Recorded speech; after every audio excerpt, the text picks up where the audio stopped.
volume control problem? It's still, it says to Volume unmute, and I did unmute.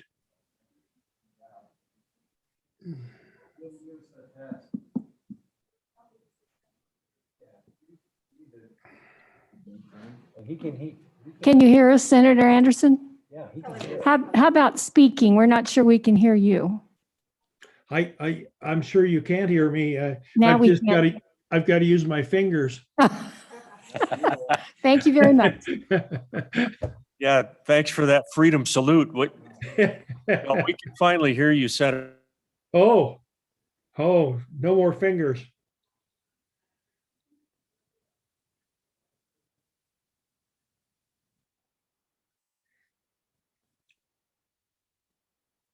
No, I can't hear anything.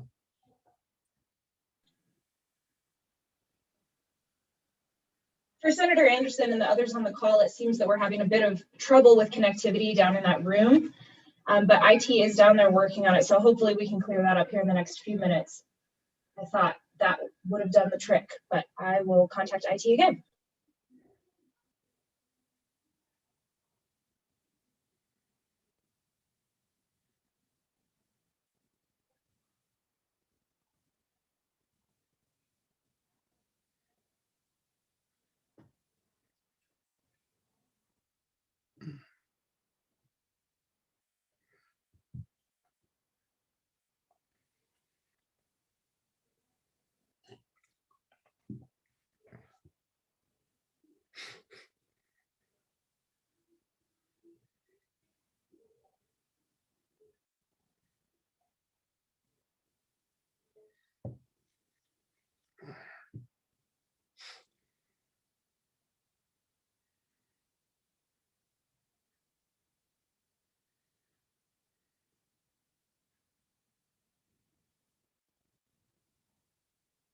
I don't hear anything now.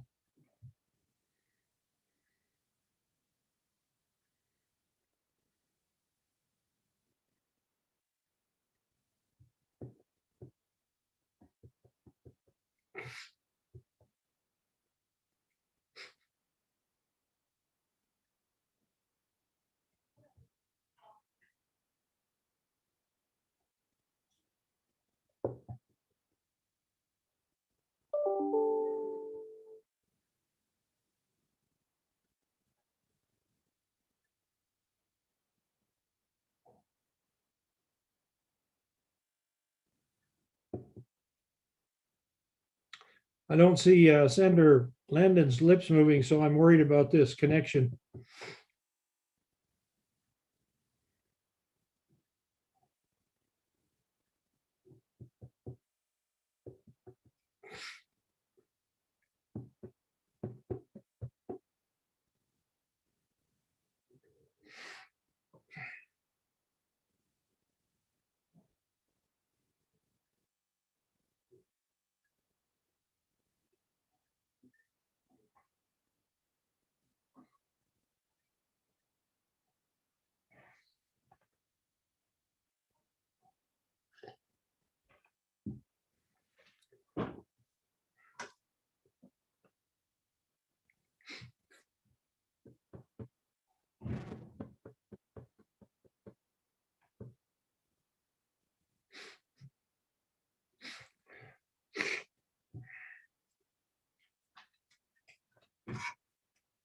Hey, Katie, what you doing, huh?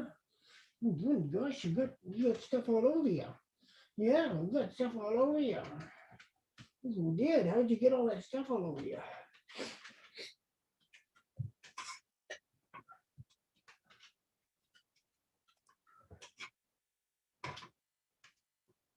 How'd you get all that dirt all over you? You got dirt all over you.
still going?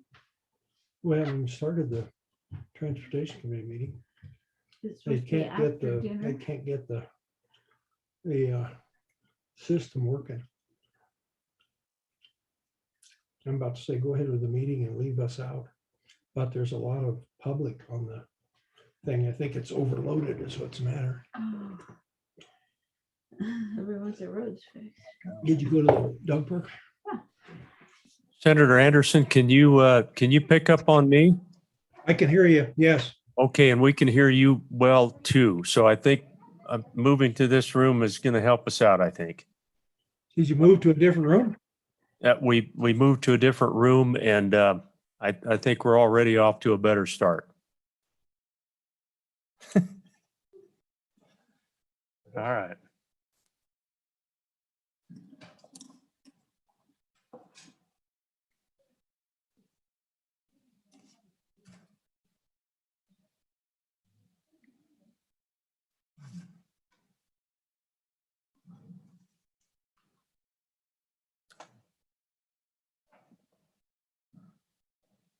Okay, Kim, is there a way for you to be able to tell if Danielle is ready to go? And obviously we want to make sure you're all set to go, and we're kind of waiting on that. I think Danielle will let us know when the web is going, Zoom. Okay. So we'll wait just a tad bit longer, everyone, and then we're going to get started with Senate File 7. Mr. Chairman, you are live on YouTube. Okay, thank you very much, Danielle. And Kim, as soon as you're ready, would you please take the roll and we'll call this meeting to order.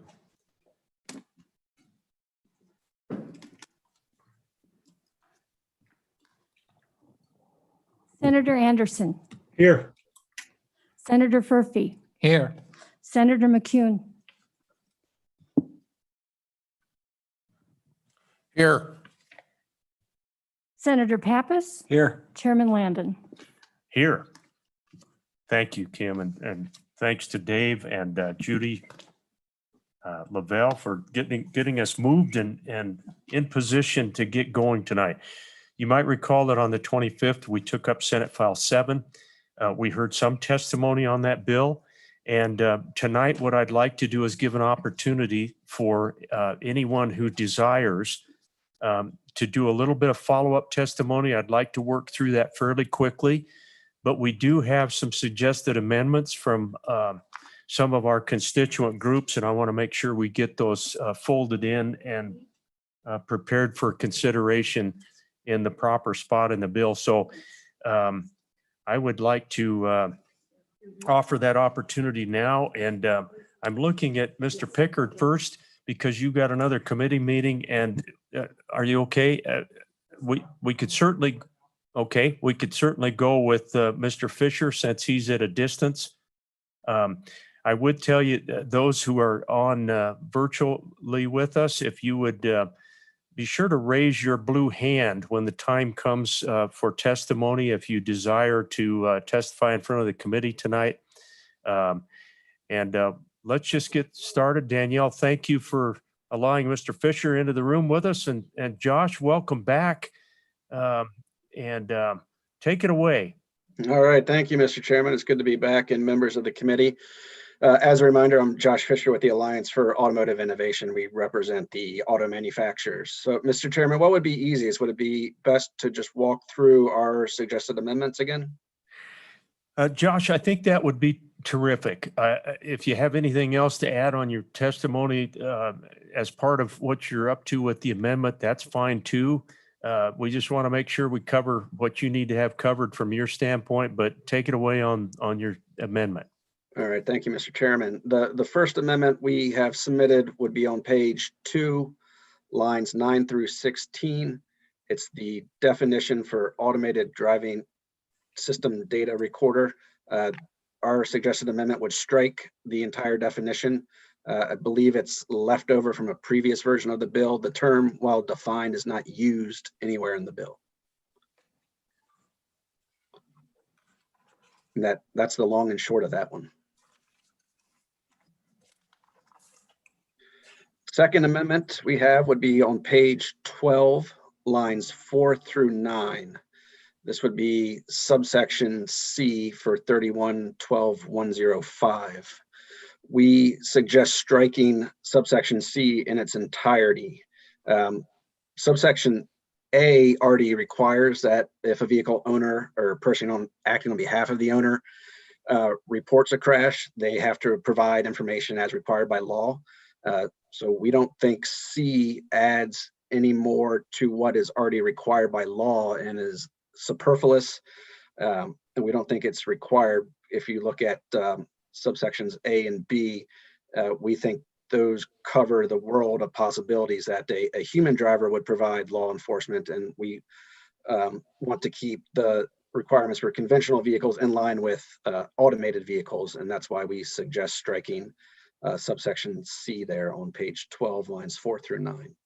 Questions on page 12, committee? Anything for Mr. Fisher? Mr. Fisher, I do have the question of whether or not this may potentially conflict with those who would advocate for that being equipped in the car. Is that a surprise to you that there might be some who would like to have it in there?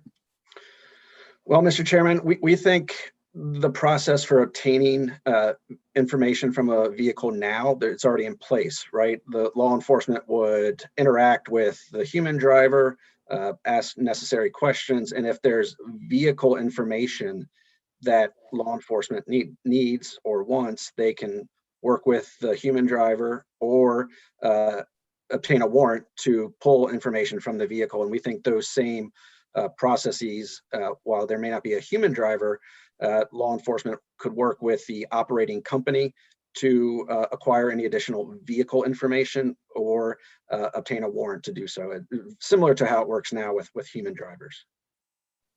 Okay, thank you for that. Please continue. All right, the third amendment is page 18, starting on line 1. This has to do with the testing program. We would prefer the testing be a notification process rather than a permitting process.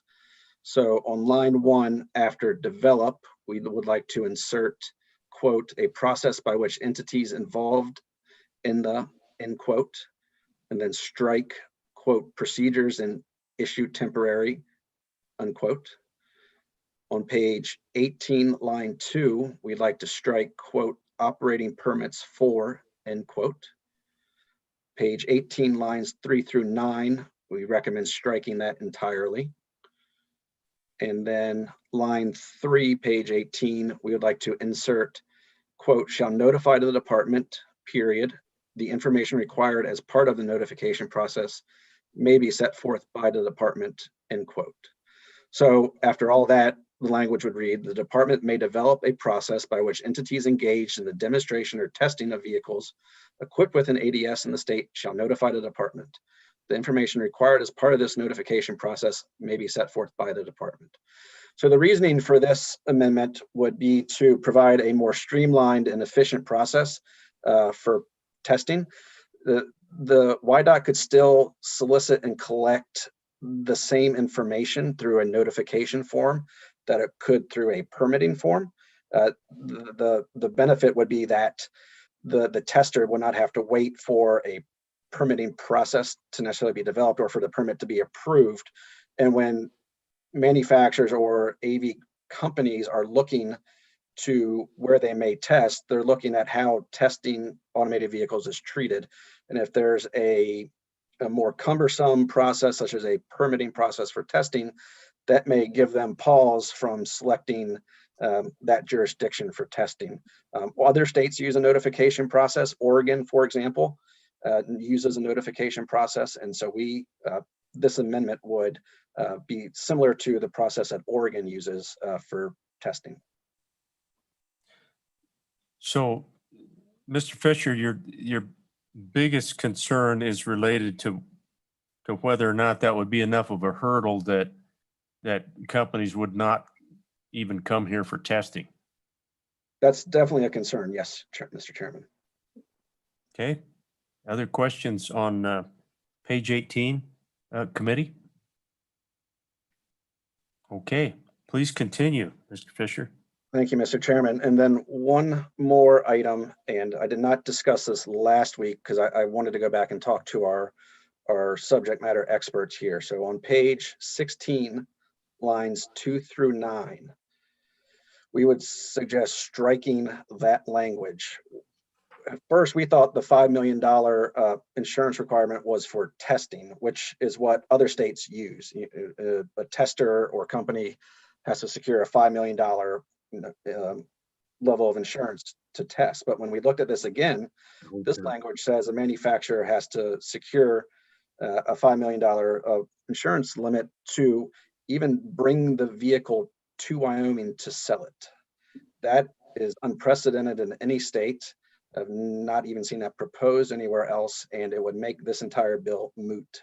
Nobody, no manufacturer, let me rephrase, I would be highly doubtful that any manufacturer would want to bring even a level 3 vehicle to Wyoming if this requirement is in place. A level 3 vehicle can perform some of the driving functions, but it also has a human driver, and the human driver may also be performing all the driving functions. It's just depending on when and how the technology is used. But under this provision, even a level 3 vehicle, which is coming to the market much sooner than some of the higher level 4 and level 5 vehicles and will be available for individual consumer purchases, would have to meet this insurance requirement. And I would be highly skeptical that any manufacturer is going to want to meet that for each vehicle they want to deliver into the state for sale. We are at the top of page 16, committee, paragraph D, and Josh is suggesting that we strike that language.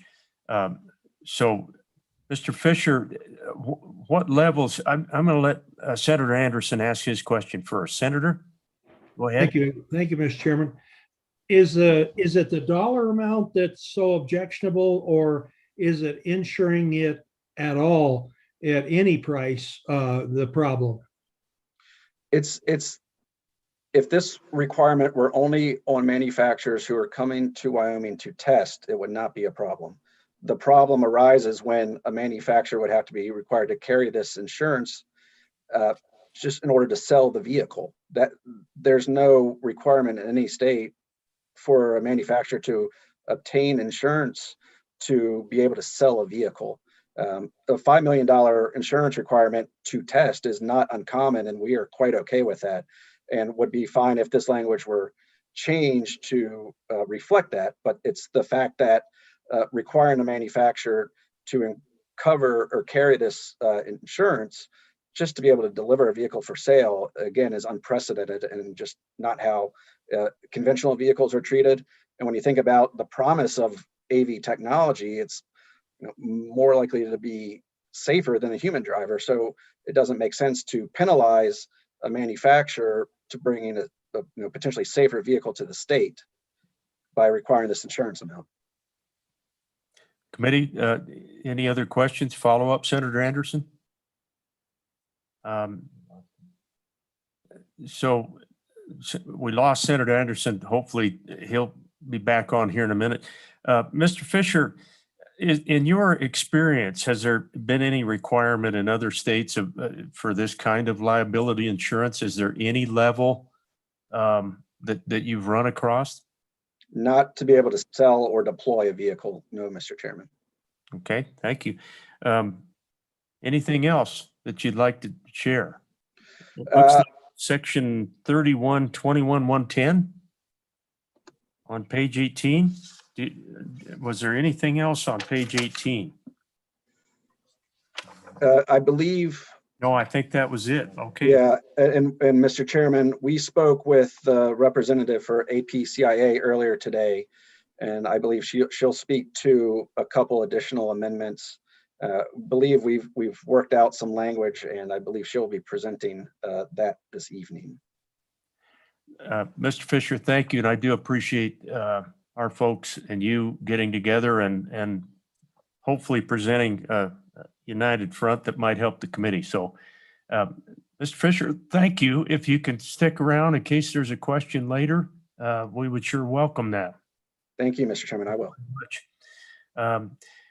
I'm going to give an opportunity for those who are here. If there's somebody would like to come forward and follow up with any testimony on the 25th or add to the festivities tonight, suggest further amending the bill or whatever. Mr. Chairman, Mr. Vice Chairman.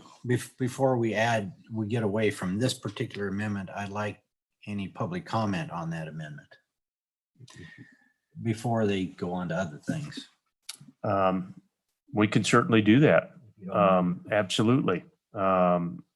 So Danielle, I'm going to ask if there's anyone virtually out there who would like to comment on this particular amendment.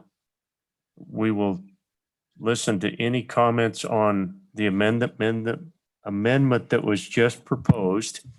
Anybody here tonight? Mr. Chairman, I do not see anyone currently with their hand up. However, we do have Nathan Anderson, who raised his hand previously. I'm not sure if he would prefer to testify on the bill or on the amendment itself, but that is what we have here on the Zoom. Okay, we have someone here in the meeting room who is going to testify on that suggested amendment, and then we'll come back to Nathan. Okay, so good evening. Good evening, Thanks Mr. for your Chairman, patience. members of the committee. And, I think that we all may have comments on this amendment, but my name is Mary Ann Shaner. I represent State Farm Insurance. And my comments relate to deleting the definition of the data recorder. And we would propose that we leave that, excuse me, Jan, is that okay? We would propose that we leave that definition in the bill. And then our proposed amendment would be to make use of having the data recorder in the bill. My previous testimony to you was that we think that it's a critical component to require these vehicles to have a data recorder in the vehicle. So our proposed amendment would be on page 8, line 23, to insert the vehicle is equipped with an ADS data recorder, and the data captured and stored by the ADS data recorder in a read-only format must be capable of being accessed and retrieved by a commercially available tool. And this language is based off of the California regulations, which I believe a number of the stakeholders worked on previously. So, Ms. Shaner, Yes. sorry to interrupt, but would you tell me again, if I missed it, who you're representing tonight? yes, State Farm Insurance. Thank you. So committee, okay, Thank you. I believe that you should have a copy of it, as well as I had emailed it we previously. just want to carefully follow each one of these. So thank you. Please continue. So we're on page 8, line 23. Correct. And And what this- this amendment does is that it requires an ADS data recorder to be in the vehicle. And so one of the rationales for deleting the definition of data recorder in the bill proposed is that it's not made use of in the bill and it's not referenced in the bill. And so what this amendment does is that it requires the data recorder to be in the vehicle, which we think is important for our liability perspective from insurance, as well as for law enforcement in investigation of these accidents. So again, this is based upon California regulations, which we don't often reference in Wyoming, but regardless, it's based upon California that requires them to certify that they have a data recorder in the vehicle. I would also like to correct a statement that I made last Thursday before the committee. Chairman, you were asking me questions about whether data recorders are required in current vehicles that are just normal vehicles, not the ADS vehicles. And there was a proposed regulation that was withdrawn, and so they are not currently mandated by federal law to be in vehicles. However, a very large portion of the vehicles do have data recorders in them, somewhere around 90%. Okay. Any questions, committee of Ms. Shaner? And thank you. That your description of a proposed amendment really fit into testimony from the previous. So thank you for that. Anything else, committee, for Ms. Shaner? Senator McCune. Does that come with a discount double check? Ms. Shaner. Mr. Chairman, Senator, I'll have to get back to you on that. Yeah, thanks. Well, thank you, Ms. Shaner. If Mr. Rogers couldn't be here to testify, we appreciate you being here. So thanks. Thank you. I want to, Danielle, if you would be kind enough to allow Nathan to the room. He may or may not have been going to testify directly on the proposed amendment by Mr. Fisher, but Nathan, welcome. Good evening. Take it away on whatever front, because I don't think there's any other testimony than you regarding that first proposed amendment. Go ahead. Thank you, Mr. Chairman. I apologize for interrupting. We do also have Colonel Holler from YDOT as well. Okay, thank you. Go ahead, Nathan. I'm not going to interrupt you. Go ahead. Thank you, Mr. Chairman and members of the committee. Again, my name is Nathan Anderson. I represent Union Pacific Railroad. Thank you for hearing my proposed amendment on Senate File 7 regarding ADS vehicles. Just to give you some background and context, we applaud the committee for the work being done on this developing and kind of frankly exciting technology. And as you are well aware, technology has changed every industry. Transportation is no exception. The UP Big Boy 4014 that you see in the background of my image was cutting edge technology when it was delivered in 1941 to move freight over the Wasatch Mountains between Ogden, Utah and Green River, Wyoming. Today, it's a beloved historical artifact that winters in Cheyenne and departs from there to tour communities along the Union Pacific network. And new technology will impact railroads and other transportation modes at an increasing rate for as far as we can see into the future. I'm here to speak to the proposed amendment that directly affects how ADS vehicles proceed at rail crossings. Because there's no national framework or protocol, we address this at a state level, and our goal is simple: safety. You have the proposed amendment, I believe. It was emailed last week. In short, the intent of the amendment is to ensure that ADS vehicles operate subject to the same safety rules of the road that human drivers do today, observing traffic signs and signals, yielding to oncoming train traffic, and prudently proceeding when safe to do so. Any proposed exemption to such a provision should be enacted only upon joint concurrence from the State Department of Transportation and the operating railroad at the crossing. I encourage you to adopt this amendment and will happily answer any questions you have. Thank you. Mr. Anderson, thank you very much. Committee, any questions for Nathan this evening? We have that proposed amendment in front of us, Nathan. Thank you. That was described very well, and we appreciate that. We will track it and consider it here in a few minutes. So thank you very much. Committee, anything? All right.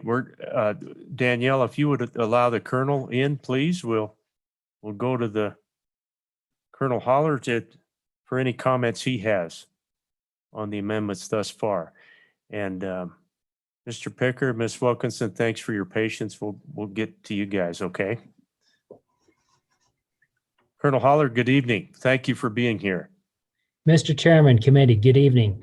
I just wanted to weigh in a little bit regarding the proposed amendments and some of the testimony this evening. As was mentioned by Ms. Shanner, I believe today we are referring to the event data recorders, or EDRs. After a crash occurs, and particularly on fatalities, we will secure a search warrant, and we have equipment that will allow us to retrieve the information from that event data recorder.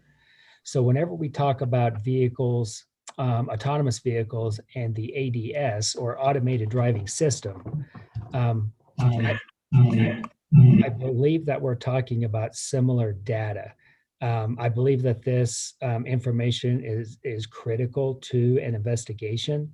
As was previously noted, there could be a combination of the vehicle driving itself and or the driver taking some control.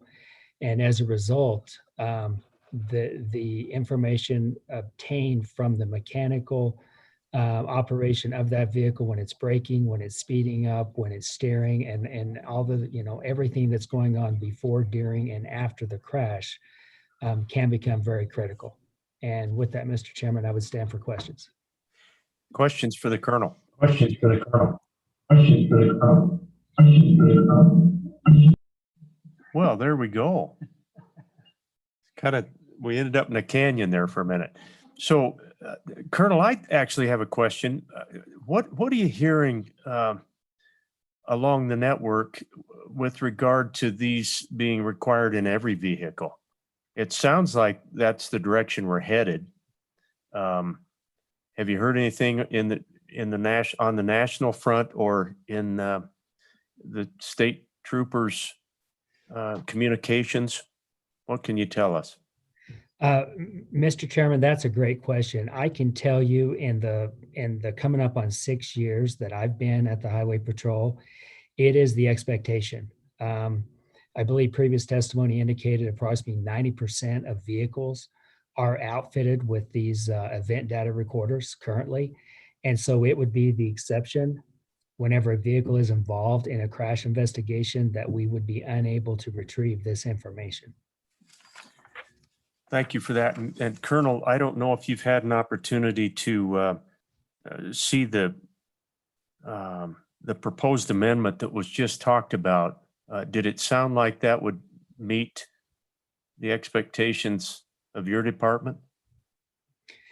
Mr. Chairman, I'm going to have to go back and take a look at it. I became a little concerned just hearing about it, that it would be removing that black box, so to speak, from these autonomous vehicles. Okay, and I think that Ms. Shaner's amendment would put that language back in, and hopefully that would be adequate to address your testimony tonight. We really appreciate it, Colonel. Anything else, committee, for Colonel Holler? Okay, thank you very much, Colonel. Let's go now to Mr. Pickard. Ms. Wilkinson, thank you for being patient with us tonight. We're going to work through everybody here, so go ahead, Mr. Pickard. Well, thank you, Mr. Chairman, members of the committee. My name is Dave Pickard, representing the Alliance for Automotive Innovation. I work with Josh Fisher on these issues. I want to just kind of step back, Mr. Chairman, and I see that there's a lot of amendments that were out on the table that are actually LSO drafted amendments, and not able to understand where they came from, actually. One of the amendments does what our proposed amendment on page 18, line 2, or excuse me, the page 12, where it deletes the insurance requirement of $5 million and then reinserts it. I think this is proposed amendment S0002. It reinserts that $5 million before demonstrating or testing any vehicle equipped. I don't know where that came from, but I think that addresses the $5 million liability question that perhaps is still lingering. And I then, well, I still have the floor before we get to our agreed upon amendment. I would like to point out that the Alliance would be opposed to the requirement of the ADSDR, I'm going to call it, the Automated Vehicle Data Recorder, et cetera, because it's a design of the vehicle, and states don't have the purview over what the manufacturer design. And I will defer to Josh, since I believe he's still in the audience, if there's any other questions that arise from that. And I would say that the EDR, I believe, is in all of these vehicles, but I'd let him confirm that.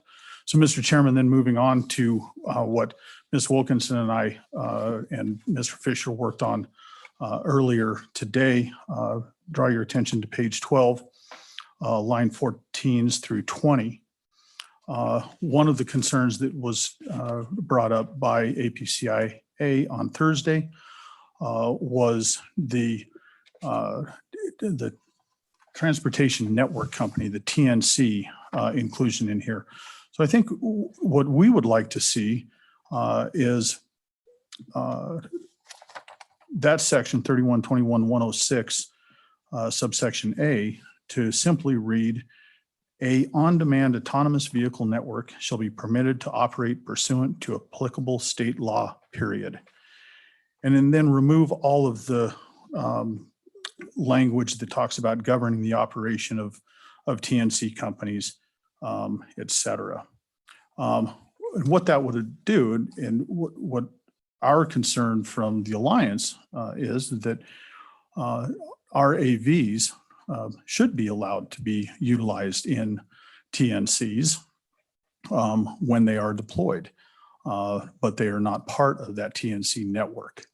And with that, Mr. Chairman, I'll kind of defer to Catherine to bring up the comments from APCI on that. Thank you, Mr. Pickard. And I will, after we hear from Ms. Wilkinson, go back to the gathering of all of these amendments. So Ms. Wilkinson, welcome. Thank you for your efforts earlier today and for your testimony tonight.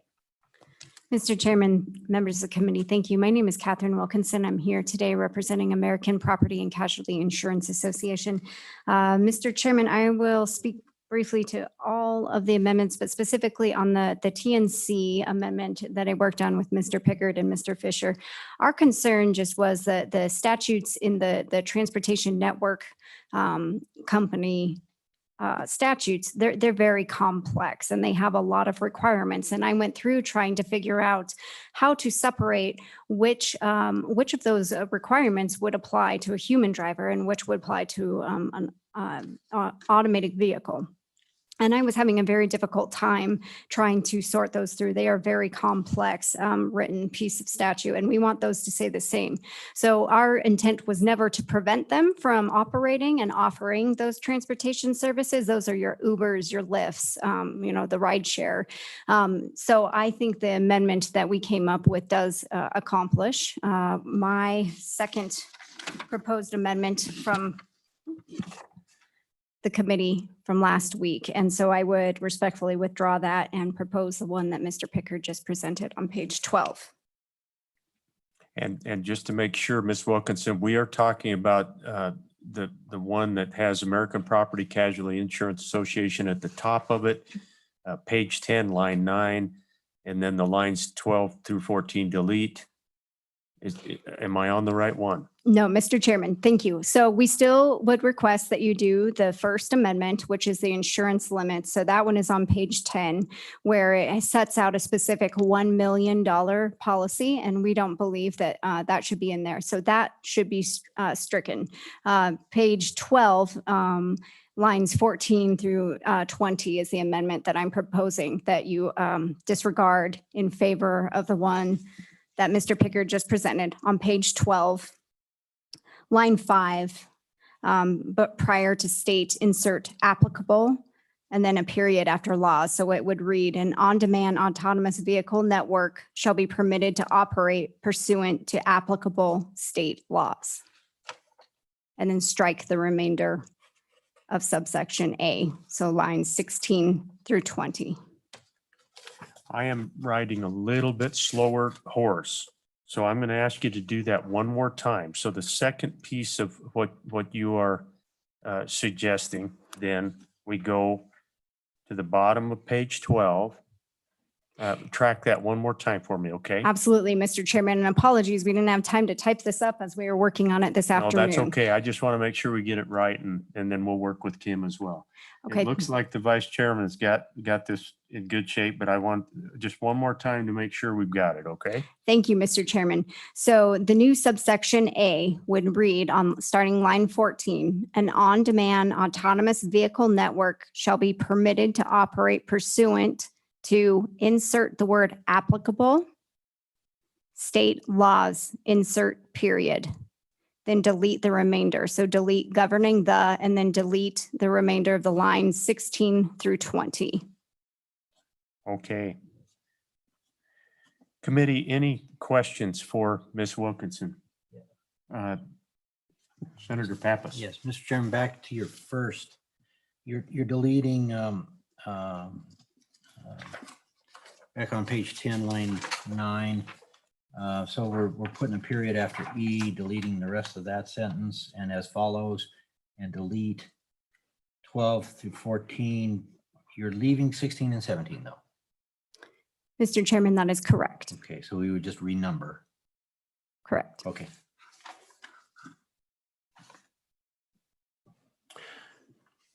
Senator Anderson, any questions from you for Mr. Pickard, Ms. Wilkinson? Okay. Committee, anything else for? Thank you, you guys. Appreciate it. If you, as long as you can stay, please do, so that we can work this through and hopefully get it right. I want to go to anyone else who would like to testify this evening. Please raise your blue hand for us if on with us virtually, so that Danielle can admit you to the room and you can testify this evening. Okay. I don't see anybody. Ms. Taylor, did you have something you wanted to share tonight?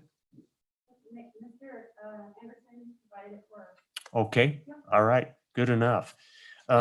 So Kim, can you do me a favor and just walk me through all of how we gathered these things? Because it's been a process over the last couple of weeks, given our different circumstances this year.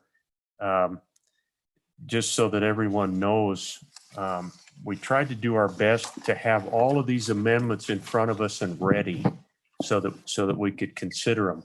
A couple of them, I think, were a result of the initial testimony on the bill to try to get out in front of this. Kim, can you enlighten us a little bit? Thank you. Mr. Chairman, the first three amendments that look like LSO amendments that are even numbered 1, 2, 3, we received through an email from LSO, from the research staff. I believe Danielle supplied those with us. And the remainder of the amendments that you received were all submitted through the secretary, me, and Danielle as well. So these all came in since the testimony on last Thursday's meeting. Okay, so the drafted amendments that are already in form actually came from our staff. That is what I understand. That's and a correct. couple of those, Mr. Pickard, I had visited a little bit with them. So those are, just as the other amendments are, they are suggestions, and would value any feedback that anyone would like to present on behalf of these, or in support or not support of them. So go ahead, Senator Pappas. Yeah, well, can we just visit these amendments and track them in and then have people comment on them? If I think that's a good idea. Let's go through these proposed amendments that we received from our staff, senators, and Senator Anderson. These proposed amendments, I'm not sure you may have received them. We've got them in hard copy here, but perhaps online, if you go to that bill and seek out the amendments. I'm just concerned that proposed amendments are not posted yet. Mr. Chairman, I would be happy to email those to Senator Anderson. I know that's not ideal. That would be terrific, Danielle. Please do that. Yeah, And that'd be good. Thank you. we'll go ahead and get started. Senator Anderson, the first proposed amendment committee goes into page 11, line 18. Delete the words "or both" and insert "vehicle owner, comma, or any combination thereof." Also on page 11 on line 20, delete the word "either." On line 21, delete "or both" and insert "any or a combination thereof." Mr. So go ahead, Senator Furphy. Do we want to vote on, I think, do we want to vote on each of these amendments? Senator at a Furphy, time? my thought was, let's track them so we kind of understand them.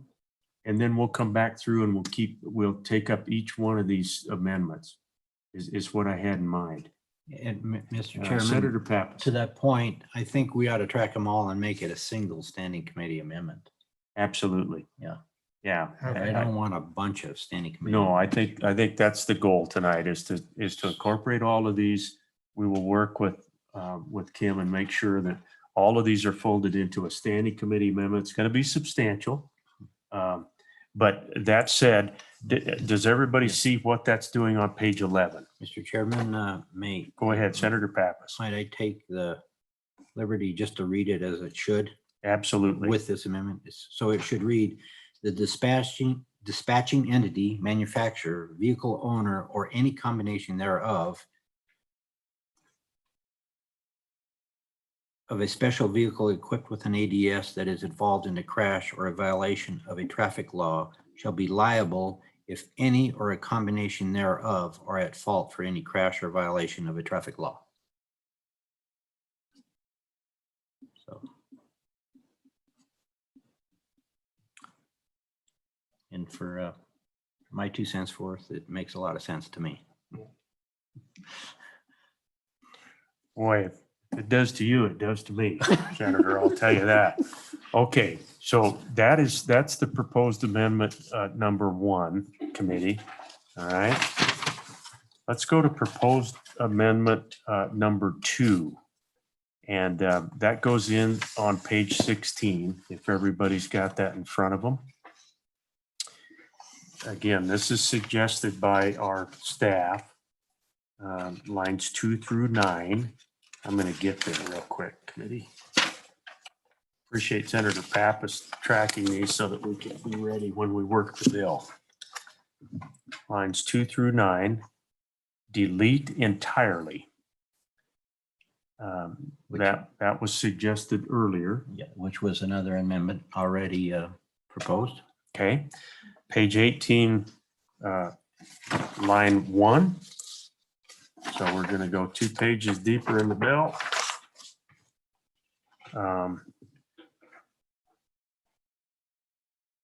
Before the department, insert subparagraph A in parentheses.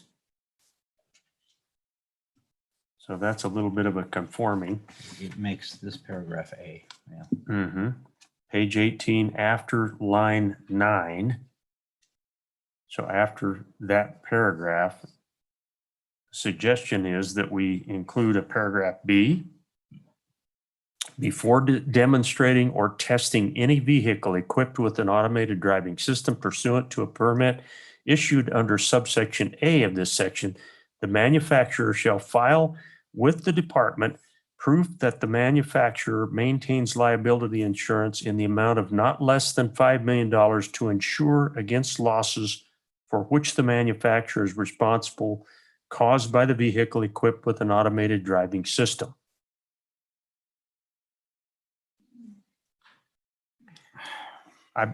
Committee, I believe, and we may go to Mr. Fisher for this, or perhaps Dave to you. I believe that was the suggestion to move that $5 million figure to this spot in the bill. Is that correct? Yes, Mr. Chairman, that is correct. Mr. Chairman, Senator Pappas. however, the language as drafted in here actually keeps both, doesn't it? No. They're putting an A in there. And they're not deleting all the language that we had deleted in. Am I not reading it right? I think we deleted Senator Pappas on page 16, the language that was of concern with the $5 million figure. Yep. However, we did have an amendment that we discussed where we, deleted most of this paragraph, lines 2 through the end of the paragraph, correct? Maybe Catherine can. Go ahead, Ms. Wilkinson. Mr. Chairman, I think to clarify what this amendment that you're looking at is proposed amendment number 2 from the staff. So the proposal that you heard from Mr. Fisher would to take that 5 million liability, move it into the temporary testing permit stage. I would tell you APCIA would be opposed to this amendment because we do like the language now. So that is a policy decision for you all to make, but that is what this amendment would do. It would move the 5 million liability policy into the temporary testing permit stage. Okay, so when the time comes, when we work this bill, we're going to have to carefully work that language and make sure that we get the feedback from everybody, and then committee will have to make a decision. Go ahead, So, Senator Mr. Chairman, Pappas. However, Mr. Pickard or Mr. Fisher's changes this to notification though. So we would still leave the notification in there, no? Yes. Mr. Go ahead, Chairman, Mr. Pickard. Senator Pappas, this proposed amendment 2 does precisely that. Just what Ms. Wilkinson said, there is disagreement between our entities on the $5 million.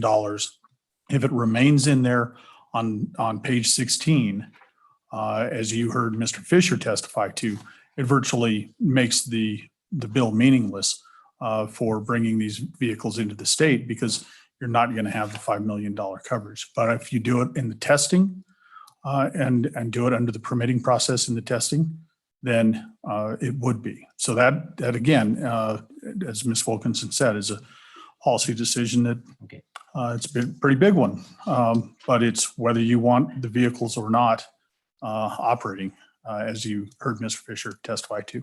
So Senator Pappas, this proposed number 2 does say before demonstrating or testing. So go ahead. Mr. Chairman, I understand that. My question was not that. I understand you'd want to delete it here in 16 and then put it in 18 under testing, but paragraph A, which we've changed. Well, if we adopt the amendment, we've changed from operating permits to a notification process, right? Would that still be there? We would still need that, right? We need paragraph A. Mr. Chairman, go ahead, Mr. Pickard. I'm a little bit lost on that, Senator. What page number and what? Page 18, and if I top of the page. If I'm correct, the language you wanted was the department may develop a process by which the entity involved in the demonstration or testing of the state shall notify the department. Information required as part of the notification process may be set forth by the department.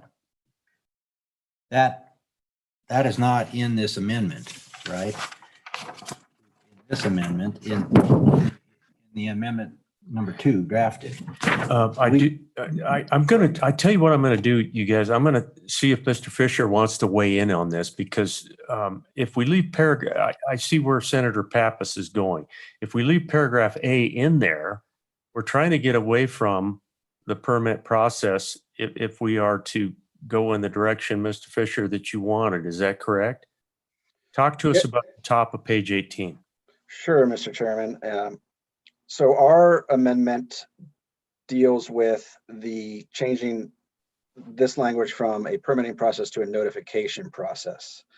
We did not include the separate $5 million liability coverage for testing because that was, that deals on a separate section.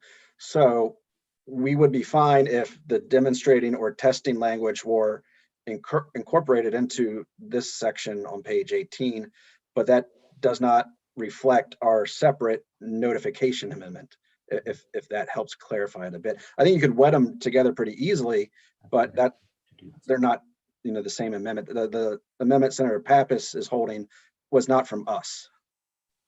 That's correct, Mr. Fisher. And I'm kind of sensing, committee, that we might be okay with paragraph A and with paragraph B.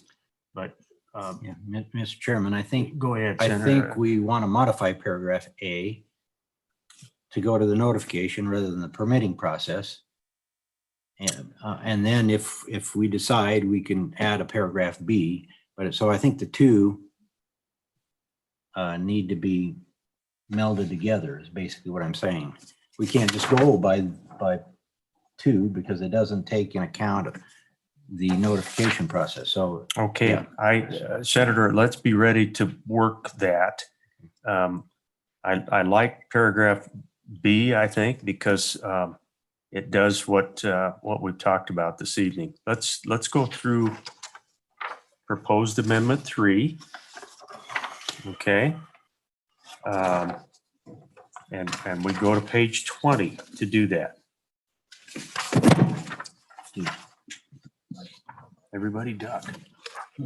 Okay.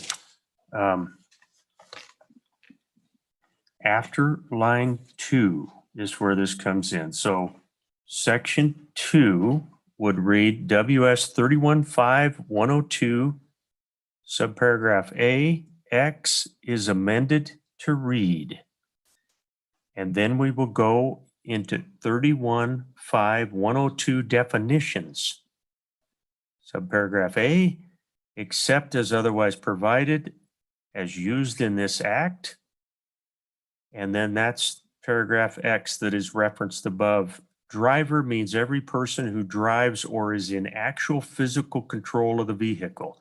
The automated driving system, as regulated in this statute, 3121-101 through 111, is considered the driver for the purpose of assessing compliance with applicable traffic or motor vehicle laws. Then we do the conforming section 2 below and section 3, insert section 3 and 4 instead of 2 and 3. Does everybody follow that one? Okay. All right, committee. That was the 3. Is there any, I'm going to allow testimony, concerns, thumbs up, thumbs down from folks. That's where I was headed. We've talked about all the rest. Anybody with any thoughts, comments, concerns on the 3rd proposed amendment? Okay. I'm looking at the screen. Mr. Fisher, anything you'd like to add with regard to amendments that we've heard about this evening? I think, go ahead. Yes, Mr. Chairman, thank you. I'd like to follow up on the suggested amendment from the representative from State Farm.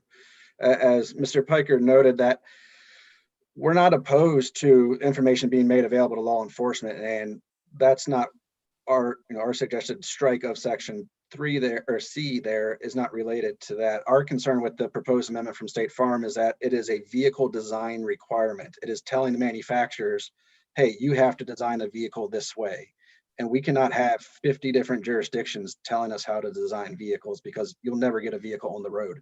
We'll never be able to meet, if California's got a requirement for event data recorder, and then Wyoming has a requirement for wheel design. That's just not how the system works. The US DOT is responsible for approving vehicle design, starting rulemakings related to vehicle design.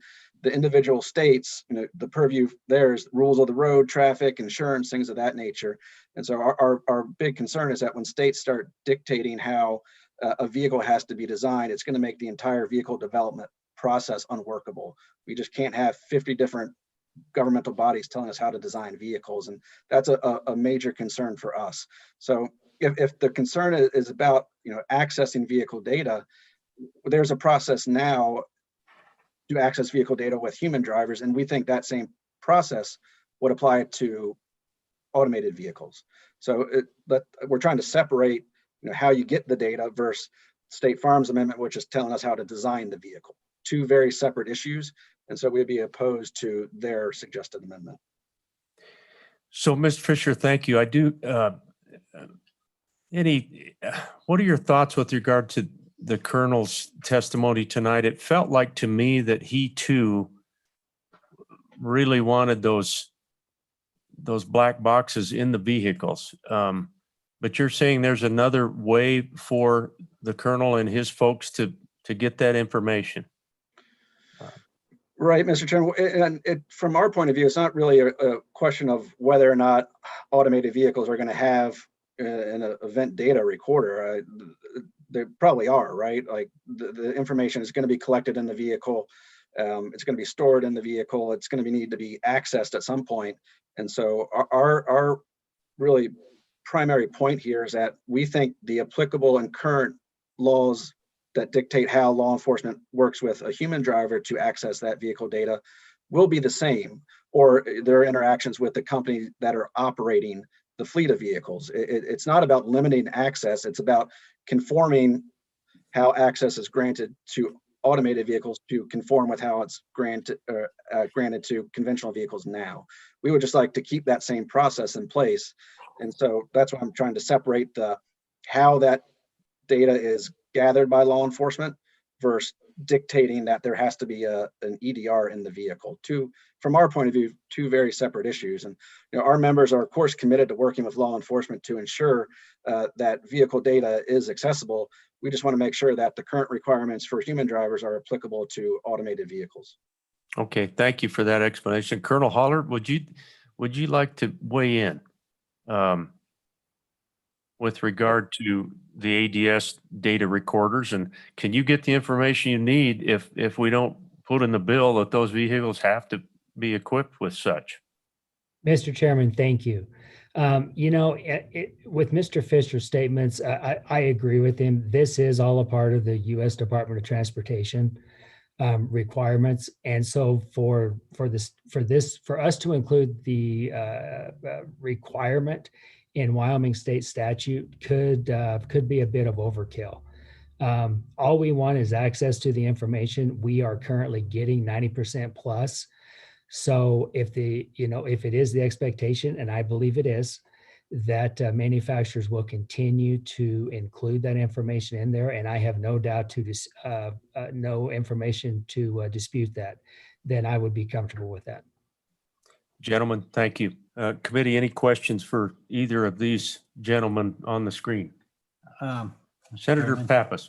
Not so much a question, but to the point of, where Ms. Shaner had us and was looking to insert that language on page 8 at line 23. That's correct. What if it was modified that right now it just says the vehicle is equipped with an ADS data recorder? And we just heard testimony that not all manufacturers provide ADS data recorders. I think what we're getting at here is that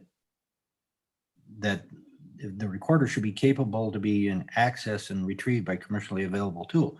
So what if we just made it change it so that if the vehicle is equipped with an ADS data recorder and the data captured and stored by the ADS data recorder, the data must be capable of being accessed and retrieved by a commercially available tool. So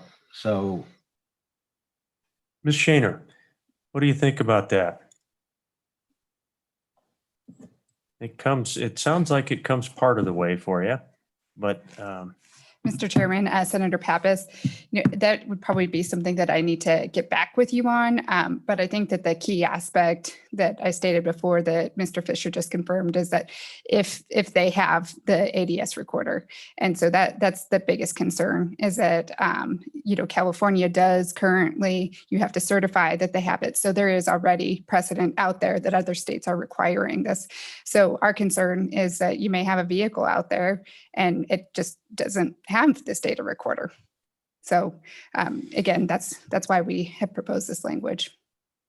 I might be inclined, Ms. Shaner, to await any thoughts you might have on that front. And what we could do, committee, on this proposed amendment is skip over it, come back to it on either committee of the whole or a second reading amendment based on your opportunity to visit with your folks, maybe even visit with the gentleman to your left And we might be able to come up with some language. How about that?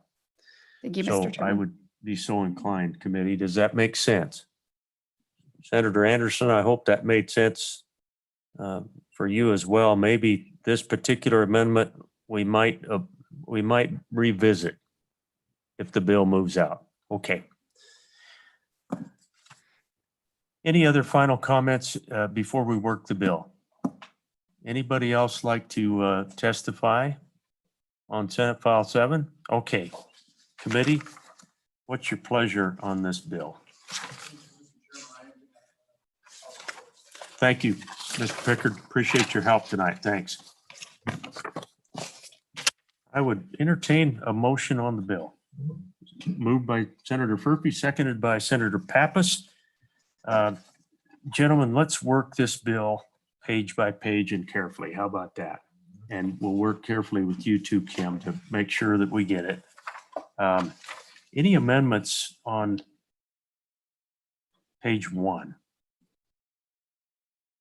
Is anything that we're going to do going to affect the enactment clause? Mr. Chairman, we probably ought to maybe that could be conforming. Leave that up to LSO. Yeah. They could advise, Okay. they could advise us. All right. Senator, that's what we call kind of a conforming amendment, and our LSO staff is really good at making sure it gets up front. Okay, so page 2, Senator Anderson, anything?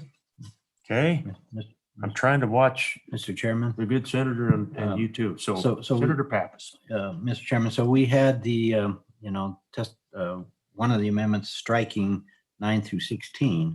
However, that is tied, I think, with the amendment on page, what was it, page 9? Page 8, where we were going to insert the language. So I think those two were together, and I think you had mentioned we're just going to put that on hold right now. So if we are going to do that, there's frankly no reason why you couldn't leave the definition in, even if you didn't use it. I felt the same way, and I think Senator Furphy's agreeing. It feels like to me, Senator Anderson, we can just leave that in there, Senator McEwen. It's not hurting anything, and if we come in later, then we're covered. Okay. Okay. So automated driving system, we're good in that paragraph, I think. On to page 3, committee. Mr. Chairman, I don't have page numbers online, so So if you can define where you are.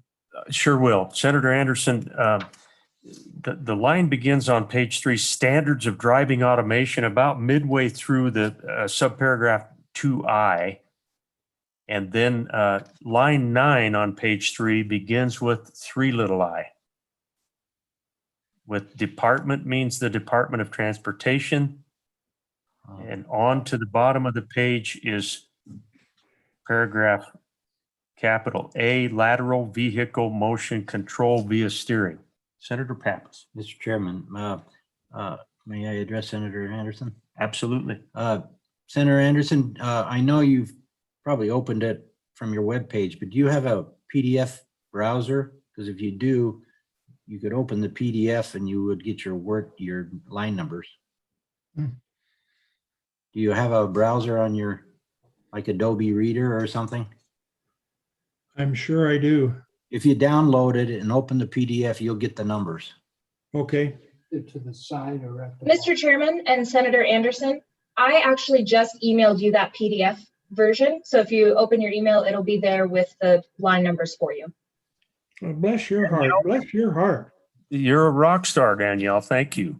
And so now we've got Senator Anderson line by line with us. So we're on page 3. Gentlemen, anything? Okay. Page 4.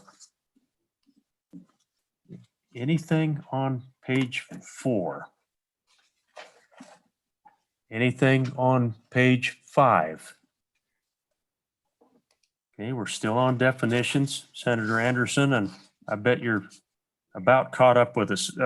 Page 6. page 7. We are over to 3121-102 to the bottom of page 7. We're good? Okay, page 8. That takes us to the bottom of the page with the suggested Shaner amendment that we are going to put on hold at this moment. Okay, Senator Anderson, are you with us on page 8? Yes, Okay, yes. so the Shaner amendment, we will potentially revisit on committee of the whole or second reading amendment, okay? Top page 9 through page 9. Page 9, Mr. Chairman. Senator Pappas.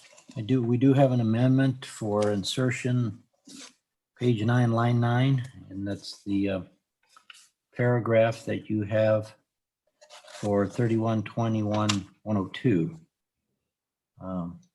which is while in driverless operation, the vehicle is capable of operating in compliance with the applicable traffic and motor vehicle safety laws and regulations of this state that govern performance and dynamic driving, et cetera, et cetera, et cetera. I won't read the whole paragraph, but if you guys find that one.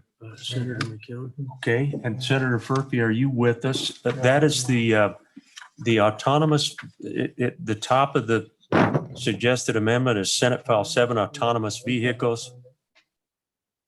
Proposed amendment for Senate Transportation Committee. Yeah. And then Senator Anderson, it says 3121-102, page 9, line 9. Okay. And it's the double spaced typed out amendment, proposed amendment. And Kim, are you following which amendment that is as well? Mr. Chairman, yes, I am. Okay, so if everybody has that proposed amendment in front of them, is that an amendment you would like to move, Senator Pappas? Or do we look at it Well, real I carefully think, I again? think we're tracking them in and we're going to make this all one motion, right? So we Yeah, got to discuss okay. whether we want it or not. And I think I we've mean, got to go a thumbs up or thumbs down to include it as part of this. well, it's thumbs up for me. Okay, I think informally, let's include it and a thumbs up from Senator Anderson. So we track that one in, Kim, page 9, line 9. Okay, that's a new paragraph right there. And I'm thinking that has to be a paragraph C, but that's conforming and our staff conforming. will help us with that. Okay, the rest of page 9, committee. Anything? Rest of page 9. Page 10. Chairman. Senator Pappas. So we do have an amendment, the one that's from American Property Casualty Insurance Association. And so it's the one that says page 9, line 9, insert the period and then delete 12 through 14. We're basically getting rid of little Romanet I, Romanet 1, and then renumbering Romanet 2 to Romanet 1. So we're getting rid of the $1 million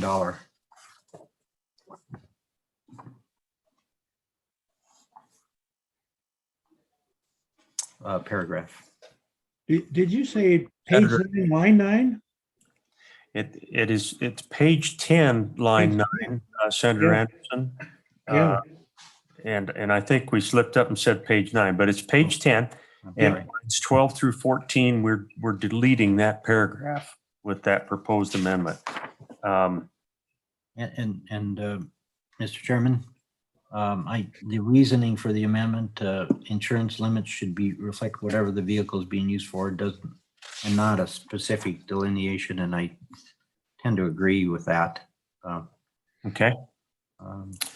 Committee, are we good with including American Property, that amendment, which deletes 12 through 14?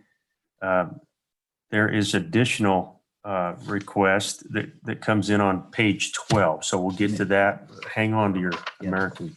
Mr. Go ahead, Chairman, Senator.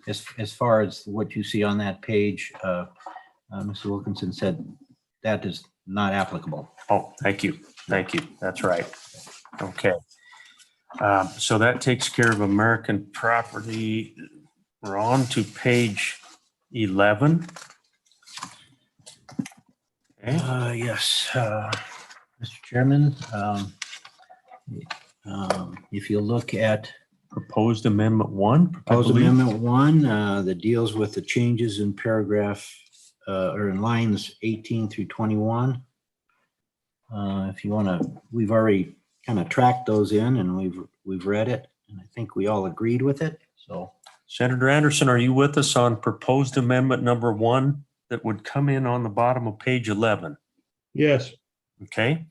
Senator McEwen, Yes, you're with us? Okay. Senator Furphy's good. So, okay, that makes sense to me. So let's include that. Kim? Okay. We're over to page 12.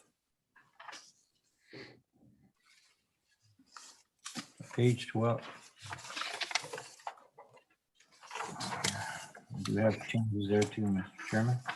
So- Senator, that we would go to the Wyoming SF7 amendments page presented by Mr. Pickard, Mr. Fisher, Alliance for Automotive Innovation. That's where their suggested changes come in. Does everybody have that page? Yeah, Okay, I do. so Just, Mr. Chairman, go ahead.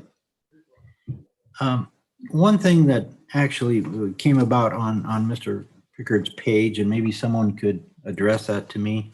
You know, we've been talking about ADS systems, but in his comments, there is a EDS or EDR, Event Data Recorder. Is that something different than an ADS? Can anybody answer that out there? Or Event data recorder. Perhaps is Mr. Oh, he's not on there anymore. ADS versus EDS. EDR. Excuse me, EDR. So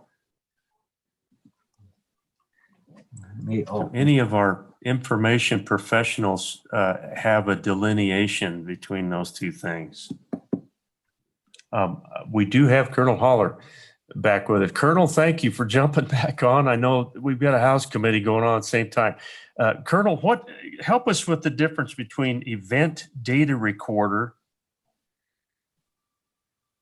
and the ADS. What's the difference? Well, automated driving system, but anyway, go ahead. I'm sorry. ADSR. Yeah.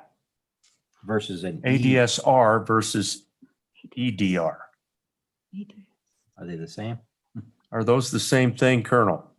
Mr. Chairman, that is a great question, and I have been struggling with those two acronyms back and forth as well. It is my understanding that both the EDR, Event Data Recorder, and the ADS, the Automated Driving System, both capture similar information.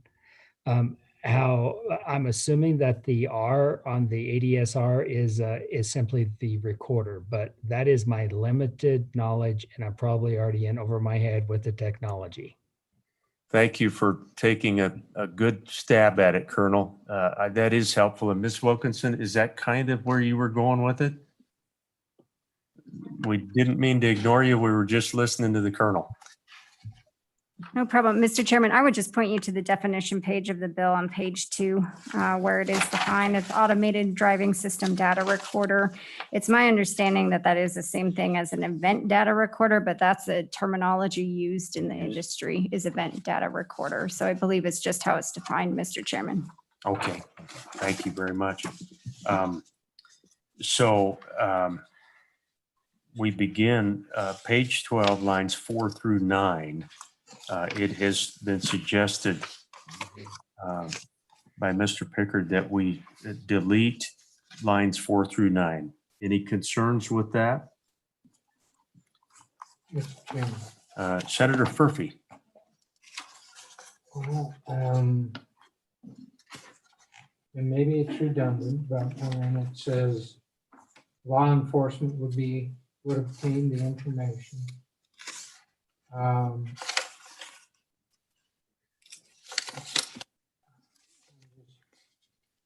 want to make sure law enforcement would have access to all of this information. As I said, maybe it's redundant, maybe we don't need to have it in there. Senator Furphy, I'm kind of where you are. I mean, I'm wondering, as I read that paragraph, I'm not getting the heartburn that I should be on it. So it doesn't feel like it really hurts us to leave that language in there. Mr. Senator Chairman, Anderson? Mr. Chairman, I think the objection was that this says that they have access to it even though they don't have a warrant to get the information. And that, you know, the information from a human driver, you might not get any information from them unless you have some way to compel them. So I don't know. I like the paragraph, but I can see what Pickard is saying about it being kind of heavy-handed. So, Mr. Pickard, is the concern, does it rest on line 5 that this shall be accessible? Is it that piece of this paragraph? Senator Pappas. Mr. Chairman, if I recall the testimony, the testimony was that paragraph C is just not, it's already covered in A and B, and it's just not required. It's redundant, I guess. It was the testimony. That was my understanding too, Mr. Chairman. Okay, thank you, Senator McEwen, Senator Pappas. I think you're exactly right. That kind of rings a bell, and I'm good with it. So we'll leave that portion of the suggested amendment in and count that as part of what we're doing, Kim. Page 18, line 1. So we'll pick that up in just a little bit, okay? I want to make sure that we don't have anything for page 13. Are there any proposed amendments for 13? Wait, Mr. Chairman, there was changes still to 12, right? After that. That's right. That came in somebody else's proposed amendment. Let me find it. Too much paperwork, Mr. Chairman. Page 20, page 16. Well, I can read what we have. I don't know whose it came from, Mr. Chairman, if you'd like. But what we were doing was striking most of the paragraph. I think it was from APCIA. Yeah. And so we're keeping line 14 and 15, putting a period after laws, striking the rest of the paragraph, and we're saying applicable state laws. So it would read, A would read, an on-demand autonomous vehicle network system shall be permitted to operate pursuant to applicable state laws, period. Kim, do you follow what we just did? Mr. Chairman, yes, that was presented by a joint effort with Pickard and Catherine. Thank you for helping us recall that. And thank you, Senator Pappas. Very, very helpful. Senator Anderson, did you follow that? So you strike the rest of the paragraph? Just strike the rest of the paragraph after laws. Yeah, okay. Applicable state laws. Okay, thank you for catching us on that, Senator Pappas. We're onward and upward. Page 13. Page 14. Page 15. And now we come to the top of page 16, and that takes us to the proposed amendment number 2 of our staff. Okay. Lines 2 through 9, they suggest we delete entirely, which takes that concerning language out of there that we've talked about tonight, the $5 million threshold. Page 18, line 1 is is the rest of that proposed amendment, so we'll pick that up in just a minute. Are we good to include that deletion of lines 2 through 9? On page 16, Yes. okay? And we're on proposed amendment number 2. Okay. Nothing else on page 16? Anything on page 17, committee?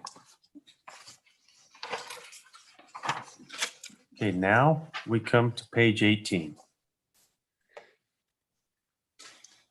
And committee, I think Senator Pappas is exactly right. We need to make sure that if we leave paragraph A in there, it's got to parallel paragraph B. So, yeah, Mr. Chairman, so I propose that we combine kind of the two different amendments, the one presented by Dave Pickard and the one presented by LSO. And so it would be the department may, and then we put subparagraph A. And then subparagraph A would read, develop a process by which entities involved in the demonstration or testing in the state shall notify the department, period. The information required as part of the notification process may be set forth by the department. So that's how it should read. And then there will be a B later. You're going to hate this, but can you do that one more time to make sure Kim is with us? Yeah. Okay. So I'll just go line by line. So in line 1, slowly after May, we would start a new paragraph. It will be paragraph A in parentheses, right? Okay. And then after develop, we would insert a process by which entities involved in the, we would strike the words procedures and issue temporary operating permits for. Strike procedures and issue temporary operating permits for. Correct. Okay.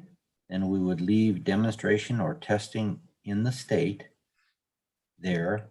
And we delete the rest of the paragraph all the way through line 9. So we would put a period at the end of line 2? No, there's an addition right at the end of line 2 or the beginning of line 3. We would add shall notify the department, period.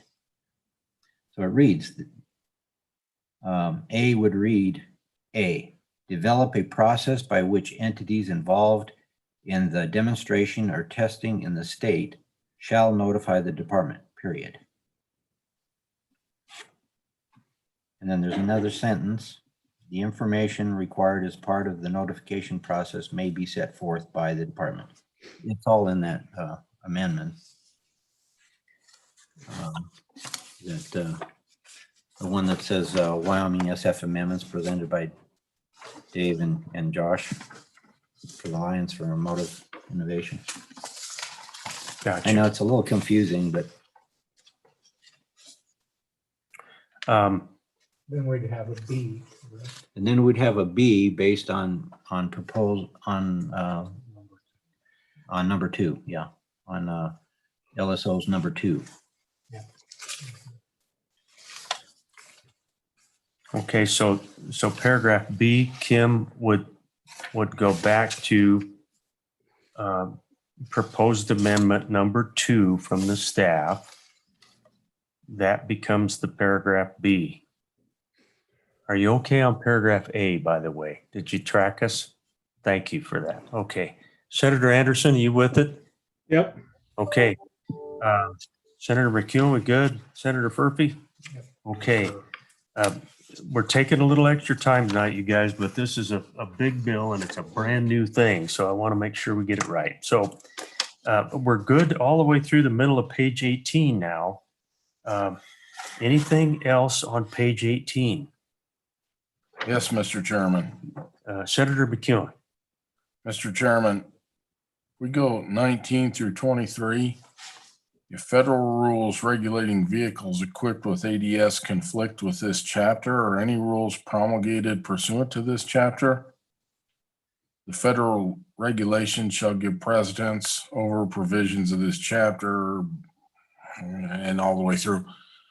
I have a problem with that due to the 10th constitutional amendment. I don't think we as a state want to turn any control over to the federal government that we don't have to. Thank you, Mr. Chairman. Senator, thank you. The other members of the committee may want to weigh in on this, but I would say that this really just goes to primacy of our laws, probably, Senator. And unfortunately, a lot of times, federal law is just going to trump state law. But Senator Pappas? Yeah, Mr. Chairman, I don't really think we are turning anything over to the federal government. We're just acknowledging that if the federal government has jurisdiction, then we don't want a conflicting state law, and so we're just stating that, I guess. Senator Pappas, I appreciate that, and I just had a thought. The federal folks, the federal transportation folks may very well require these recorders in these automated cars, and they may do it quicker than the state of Wyoming would. And if that's the case, then we would certainly want to make sure that those recorders were in the cars in Wyoming. So certainly, Mr. Chairman, I've run on corporations. You probably know we've run across this with the telecommunications folks, with broadband, with all sorts of stuff that is in the purview of the federal government, but when it gets down to the state level, frankly, we have to conform to federal law. We have, Senator, we've actually in the past as a state, tried to push back a little bit on things like speed limits and alcohol, those sorts of things. The alcohol age, I can remember Wyoming really didn't want to go with the feds on that, but it was all related to highway funding. And so very definitely in these transportation bills, it's related to funding. So I understand your heartburn a little bit. I think we're all right. I mean, I think we. The alcohol, Mr. Chairman. Yeah. They took 20%. We didn't cave. If I recall the alcohol fight, Mr. Chairman, they took 20% or so. We didn't cave. They took some more. We didn't cave. And they finally just almost took it all. Yeah, that's exactly right. And Senator Anderson, you had a thought. Mr. Chairman, given that this is the reality that if federal rules will persist and overrule us, do we really need this in here? Since that is the reality, why do we need to even have paragraph B? Well, Senator's got a pretty good question there, I think. Mr. Chairman, I suggest maybe we talk to our attorneys about it. Yeah, there must be some reason somebody stuck it in there. Yeah, you know what, Senator Anderson, good question though, and we do have a couple of readings that we can work this bill. So let's keep that in the back of our minds as we move forward. And Senator McKeown, thanks. I mean, very definitely we're talking about, unfortunately, some of that we can't do much about. So page 19, committee, anything on 19? We are now over to page 20. And I would call your attention to proposed amendment number 3. And there's quite a bit to 3. I won't read it all the way through, but hopefully you have that in front of you, committee. Are we good with including this? Yeah, Mr. Chairman, good with including just like it is. Okay, Kim, I think the committee is good with that. And the way we're going to treat this committee, unless there's anything else that you'd like included in the standing committee amendment, we're going to treat this as one amendment. Hope that makes sense to everyone. Any thoughts in that regard? Are we good? Okay. Are we ready for the question, Senator Anderson, on that? Yes. All in favor Yes. of the standing committee amendment? Say aye. Aye. Aye. Any opposed? No. Okay, that amendment has passed, Kim, on Senate File 7. We'll track it and make sure that we get it all the way through. We are back on the bill. Senators, anything else? Senate File 7. Kim, would you? Mr. Chairman? Senator Anderson. Mr. Chairman, this is really an important deal, and a lot of people are affected by it. You know, we've heard from insurance, we've heard from all kinds of different people. I wonder if we ought to table this and see the outcome of our changes in the bill next meeting, and have everybody make sure that everybody is covered on this before we go to the floor and have to amend it heavily. Could we do that? Senator, that's not a bad suggestion. We can certainly hold off a vote tonight and take a vote Wednesday. We can also hold it up when it gets upstairs too, but Senator Pappas. Mr. Chairman, I understand Senator Anderson's reasoning. It is very complicated, and I don't know whether we've made sausage out of this thing with everything, and whether we've got it all in the casing, Right. But frankly, with the short a session as we have, and I'd really like to get it out there, and I think that we've spent enough time with it, and with the input that we've had, and I don't think that we'll have to amend it very much. I think everybody's got some buy-in. There's a couple of things that we still disagree on, or folks out there disagree on, which will be policy matters for us. But I'm comfortable going forward and pressing on. We're going to have other bills we need to deal with. Senator Perkin, anything?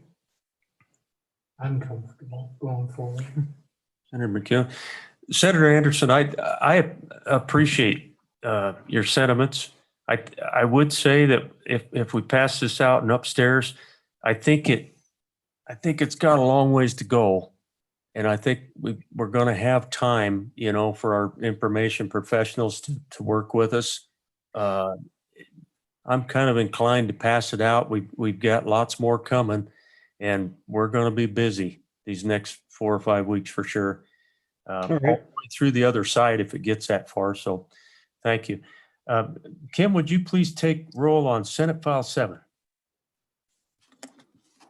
For Senate File 7, Senator Anderson.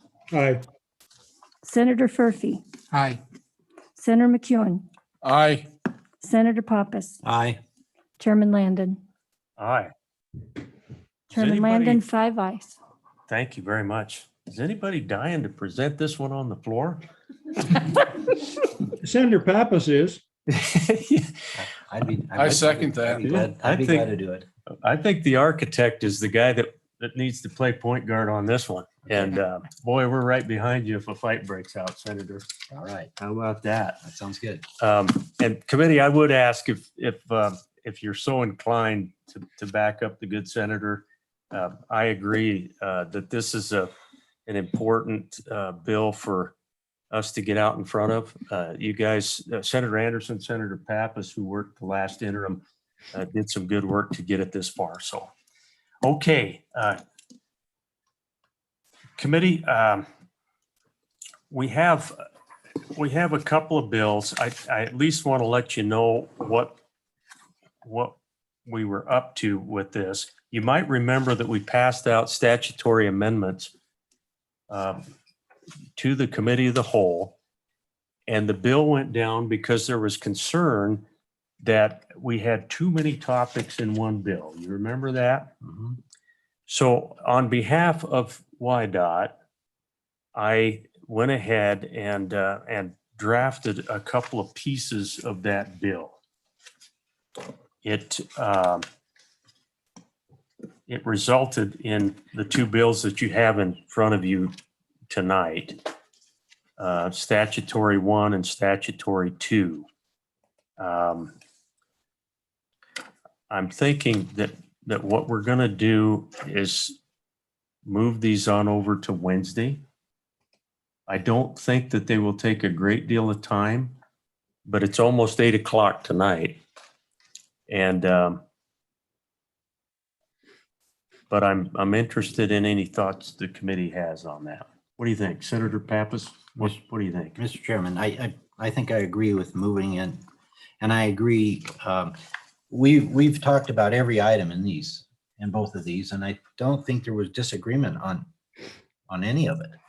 Yeah. And so I think the only reason why we're seeing two bills is to get us so we can put them in the correct bill titles and not have multiple items in a single bill. It's true. And so frankly, I think I'm not. You want to opposed- work them? Well, I mean, I can work them. I have not a problem, but I think that even if you move them to Wednesday, they're going to go fast because I don't think we'll have much discussion because I think That makes sense. I think we would. Yes, I would like to have YDOT here. I know the director is online. I see him there, but you know, it's late for him as well. You know, we have a pretty short few weeks ahead of us, but I don't anticipate this bogging us down too much, committee. I think I'd rather make sure that the committee has a little bit of time to just refresh and know what's in these rather than hurrying them through tonight and running into something upstairs. So I'm thinking that we will push these over to Wednesday. We'll take them up first thing, get them out of the way on Wednesday. I am inclined still, committee, even though I'm getting a little bit of conflicted feelings from maybe leadership with regard to the I-80 bill, but I think that we owe it to ourselves to work that bill. That's Senator Case's bill, and I've informed him that we'll take it up on Wednesday. So we will work 106, 107, and we'll work the I-80 bill on Wednesday. We may even try to sneak another one in if we have to, if we've got others in the hopper, just because I'd like to avoid staying real late on Friday nights. Okay. Senator Anderson, anything else for the good of the cause on this first day back?